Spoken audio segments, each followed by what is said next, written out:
Don't talk to me, lose a lame, I wanna be like, oh, totally. Mom thinks she owns the hotel. Good morning.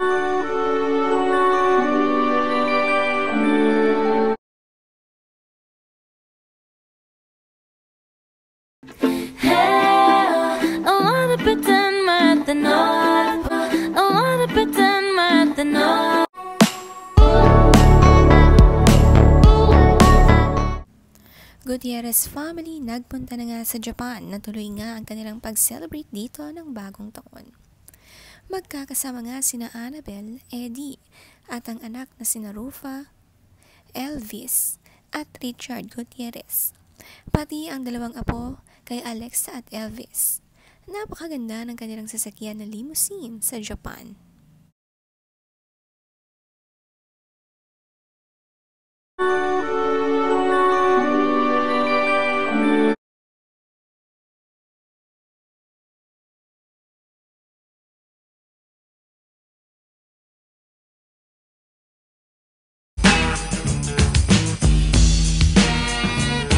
Talagang pinaghandaan nga nila ang kanilang Japan para salubungin dito ang bagong taon. Maiba naman nga ang kanilang selebrasyon. Kaso nga lang ay hindi sila kompleto.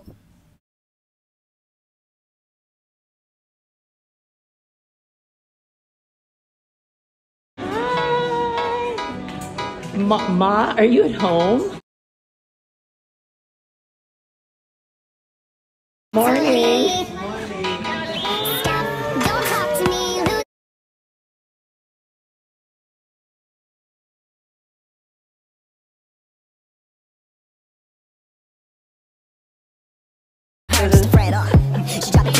Good morning, Dad.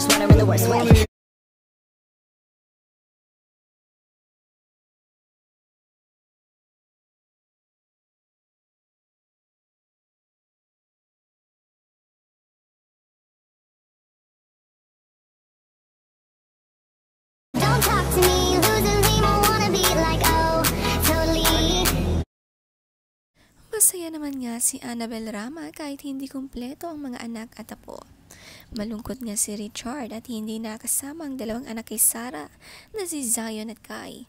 Nakasalukuyan ngang nasa Bohol kasama ang Labati family. Tawang-tawa naman si Rufa sa suot ng kanilang ina na si Annabel. Tila nasa hotel pa rin nga daw ito. Nasa sosyal na restaurant nga sila at napakasimple ng suot ni Annabel Rama.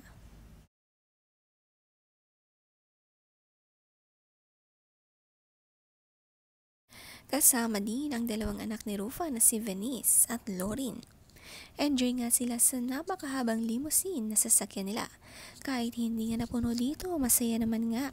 Expected nga kasi nila na marami silang magkakasama dito sa Japan.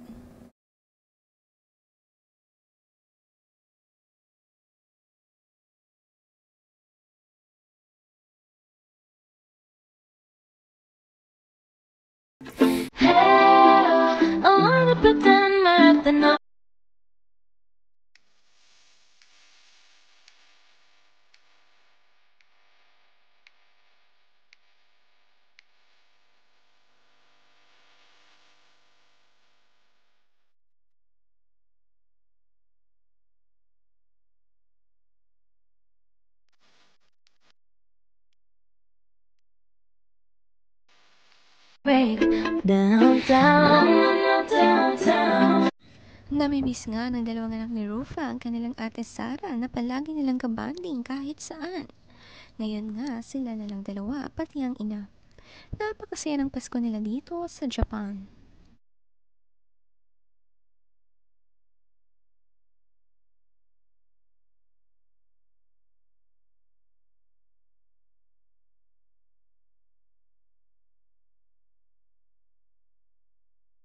Even though it's 100 degrees, yeah, like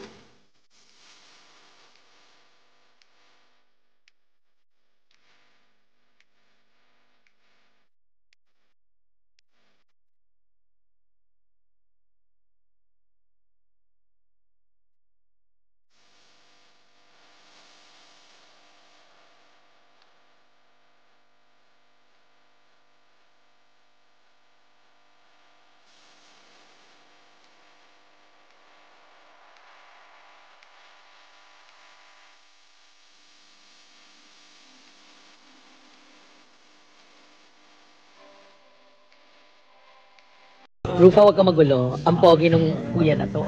Yan, oh. Oh! Nandito rin nga ang ilang kaibigan ni Rufa na sina Fem. Nakatuwaan nila ang poging nasa likod nila pero no pansin si Rufa sa kanya.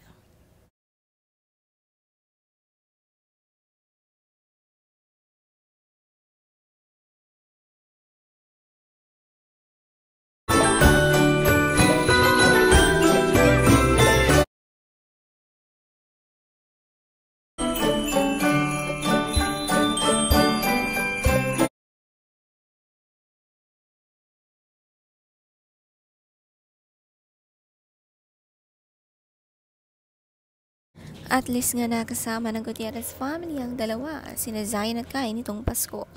Pero hindi na nga pinasama pa ni Sarah sa Japan, mahirap nang malayo sa mga anak, lalo na at may issue nga sila ni Richard.